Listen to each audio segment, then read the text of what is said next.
इसलिए घातक हो। এই ডায়লগ আমাদের এখন সবারই চেনা, খুবই পরিচিত, সৌজন্যের ধুরন্ধর। তবে এই ডায়লগ আরো একজনের জন্য কিন্তু রাজধানীর অলিন্দে সকলের মুখোমুখি ঘুরছিল। তিনি হলেন রাঘব চাড্ডা। আর আজ তিনি এর একেবারে আক্ষরিক অর্থেই বাস্তবায়নটা দেখিয়ে দিলেন। রাঘব চাড্ডা কোট আনকোট যদি বলি, একেবারে খুব কম সময় আম নেতা হয়ে উঠেছিলেন। উজ্জ্বল ভাবমূর্তি তার, একাধিক বিষয় নিয়ে তিনি সংসদে সরব হতেন, যেগুলো একেবারে সাধারণ মানুষকে রিলেট করতে পারত, যুবদের রিলেট করতে পারত। সেই রাঘব চাড্ডা আম আদমি পার্টির সঙ্গ ত্যাগ করলেন এবং যোগদান করলেন বিজেপিতে। বড় রকমের একটা টুইস্ট নিঃসন্দেহে, এবং বিজেপির জন্য এটা একটা বড় লাভের দিক। কারণ ওই যে শুরুতেই বললাম, উজ্জ্বল ভাবমূর্তি, কম বয়সের এই আম নেতার অনেকটাই মানুষের কাছাকাছি পৌঁছে যান তিনি, এরকমই তার ভাবমূর্তি। কিন্তু এই যে রাজধানীর অলিন্দে এই একটা কিন্তু গুঞ্জন ছিল যে রাঘব চাড্ডা তিনি আপের সঙ্গ ত্যাগ করছেন। কেন এই গুঞ্জন ছিল? তার পেছনে বেশ কয়েকটি রিজন রয়েছে বা বেশ কয়েকটি ধাপ রয়েছে। এই ধরুন, চলতি মাসের একেবারে শুরুর দিকে যদি বলি, রাজ্যসভার ডেপুটি লিডারের পদ থেকে আপ সরিয়ে দেয় চাড্ডাকে।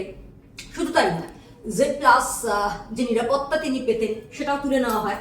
তারপর থেকে কিন্তু এই গুঞ্জনটা আরো বেশি জোরালো হচ্ছিল যে এবার রাঘব চাড্ডা তিনি আপের সঙ্গ ত্যাগ করে তিনি নতুন দল গড়বেন। হ্যাঁ, এটাও শোনা যাচ্ছিল রাজধানীতে যে রাঘব চাড্ডা তিনি নতুন দল গড়বেন।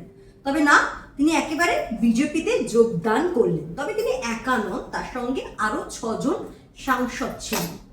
তার এই যোগদান এবং এই যোগদানের পরে কিন্তু অরবিন্দ কেজরিওয়াল তিনি সমাজ মাধ্যমে একটি পোস্ট করলেন। বেশি কথা লেখা ছিল না সেখানে। তিনি বললেন যে মানুষকে এবং বিশেষ করে পাঞ্জাবের মানুষকে ঠকানো হলো। রাঘব চাড্ডা তিনি আজ যখন প্রেস মিট করলেন তখন তিনি কি বললেন, তিনি যে কথাগুলো বললেন সেগুলো কিন্তু খুব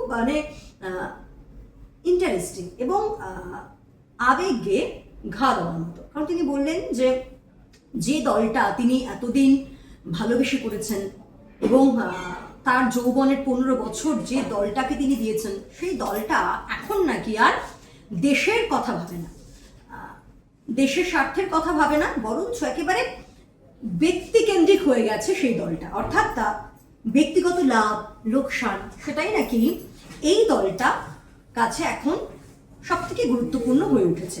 তাই তিনি এই দল ত্যাগ করলেন এবং সাধারণ মানুষের জন্য তিনি কাজ করতে চান, দেশের সেবায় তিনি নিজেকে নিয়োজিত করতে চান।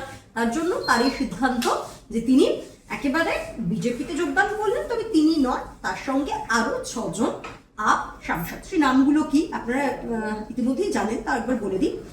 আপ সাংসদ অশোক মিত্তল, সন্দীপ পাঠক, এছাড়া স্বাতি মালিয়াল, হরভজন সিং, রাজেন্দ্র গুপ্তা, বিক্রম সাহানি।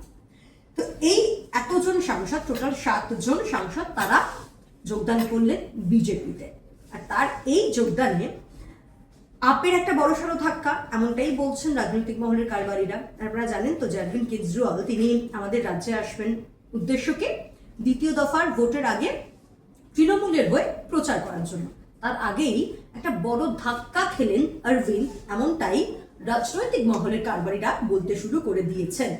সেক্ষেত্রে তিনি যখন এ রাজ্যে আসবেন তখন তিনি এই বিষয়ে কোনো কিছু বলেন কিনা, নাকি শুধুই তৃণমূলের হয়ে গলা ফাটান বা বিজেপির বিরুদ্ধে সরব হতে গিয়ে রাঘব চাড্ডার দল পরিবর্তন নিয়ে কোনো কথা তার মুখ থেকে শোনা যায় কিনা, সেদিকটা আমরা নজর রাখছি।